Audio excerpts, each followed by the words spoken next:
Praise the lord. April 7వ తేదీ 2025. ఈరోజు దేవుని వాగ్దానము. సర్వశక్తుడు చేయు క్రియలను నేను దాచిపెట్టను. యోబు గ్రంథము 27వ అధ్యాయం 11వ వచనం.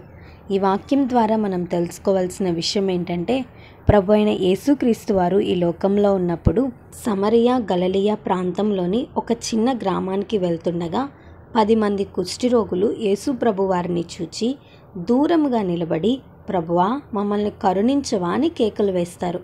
అప్పుడు ప్రభువారు, మీరు యాజకులకు కనుపరుచుకోండి అని చెప్తారు. వారు విశ్వాసం ఉంచి వెళ్తుండగా మార్గంలోనే శుద్ధులైనట్లు మనం లూకాసు వార్త 17వ అధ్యాయంలో చూస్తాం. ఆ 10 మంది కుష్ఠరోగులలో కేవలం ఒకరు మాత్రమే తిరిగి వచ్చి యేసు ప్రభు వారికి కృతజ్ఞతాస్తుతులు చెల్లించినట్లు కూడా మనం అదే అధ్యాయంలో చూస్తాం. మనం కూడా అంతే కదా. మనకు అవసరమైనప్పుడు, కష్టం వచ్చినప్పుడు, బాధ కలిగినప్పుడు, రోగం వచ్చినప్పుడు దేవుని సన్నిధిలో అడుగుతాం. దేవుడు మన ప్రార్థన విని కార్యం చేయగానే దేవుడు చేసిన కార్యాలను మర్చిపోతాం.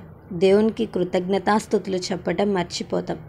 కానీ యోబు ఏమంటున్నాడంటే, సర్వశక్తుడు చేయు కార్యాలను నేను దాచిపెట్టనంటున్నాడు. ఈ ఉదయకాల సమయంలో ఈ వాక్యం వింటున్న నీవు కూడా కృతజ్ఞత లేకుండా జీవిస్తున్నావా? దేవుడు చేసిన మేలులను, ఉపకారాలను మర్చిపోయి కృతజ్ఞత లేని 9 మంది కుష్ఠరోగుల వల్లే నీవు ఉన్నావా?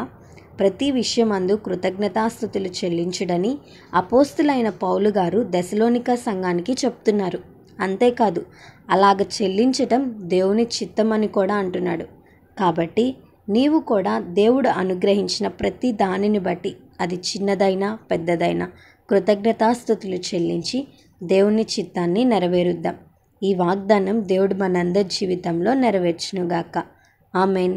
ఈ వీడియో మీకు దీవెనకరంగా, ఆశీర్వాదకరంగా అనిపించినట్లయితే లైక్ చేయండి, షేర్ చేయండి, కామెంట్ చేయండి, సబ్స్క్రైబ్ చేసుకోండి. మీ ప్రార్థన అవసరతలను మాకు కామెంట్ రూపంలో తెలపండి. మీ కొరకు తప్పక ప్రార్థిస్తాం. God bless you.